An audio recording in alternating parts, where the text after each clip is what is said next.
O livro de Salmos ensina o sono da alma?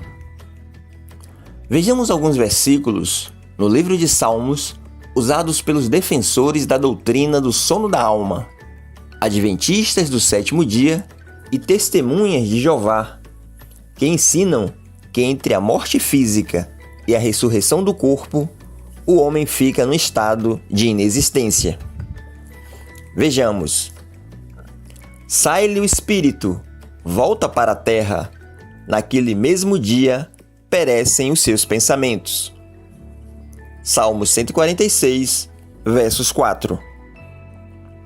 No hebraico, a palavra para pensamentos ou desígnios significa propósito. No dia em que o homem morre, seus pensamentos ou propósitos perecem. E por quê? Não porque os mortos estejam inconscientes, mas porque quando o homem morre, torna-se impossível concretizar os seus propósitos. Assim, os seus projetos, feitos nesta vida, perecem. Vejamos um exemplo com o mesmo sentido. Em Isaías 55:7 diz: Deixe o ímpio o seu caminho, e o homem maligno os seus pensamentos. Devemos entender, baseados nesse texto, que alguém, quando se converte, deixa de existir porque deixou os pensamentos antigos? Claro que não. Vejamos mais um texto usado pelos defensores da doutrina do sono da alma. Porque na morte não há lembrança de ti. No sepulcro, quem te louvará? Salmo 6, versos 5. As palavras do salmista se referem ao louvor a Deus dado pelos homens com relação à adoração pública na casa de Deus, no meio da congregação do povo de Israel. Davi lamenta que se Deus não o livrasse da depressão pela destruição dos seus inimigos, morreria. Uma vez no Seol ou na sepultura, ele não poderia dar graças ao Senhor. Aquele que morre não pode mais estar no culto, louvando a Deus, agradecendo ao seu Criador. O enfoque desse texto não é o termo Seol, sepultura, mas Iadad, louvor, gratidão. A palavra Iadá e suas várias formas encontram-se 103 vezes no Velho Testamento. Sem qualquer exceção, é uma palavra usada para a pública adoração congregacional e refere-se a louvor e adoração de graças. O salmista está simplesmente afirmando que, uma vez morto, não haveria oportunidade para dar louvor público no meio da congregação.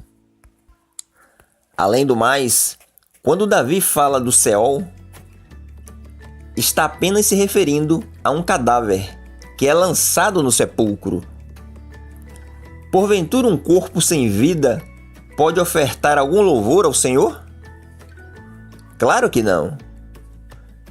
Em algum momento esse texto nega que o homem tenha uma alma que continua vivendo após a morte? De forma nenhuma. Vejamos mais um exemplo. Os mortos não louvam o Senhor, nem os que descem ao silêncio. Salmo 115, versos 17. E mais uma vez, o argumento tem o mesmo sentido da resposta anterior. Se a pessoa visitar o túmulo de um irmão em Cristo que faleceu, certamente não pensará que o corpo dele, que jaz naquele local de silêncio, pode louvar a Deus.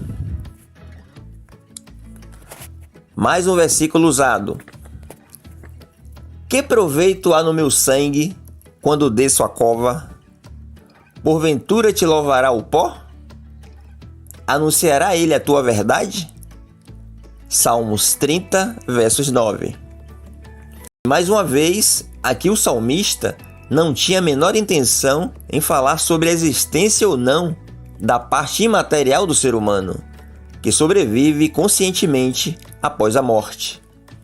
O escritor simplesmente se referia a um corpo sem vida que desce a cova e que, após algum tempo, torna-se em pó.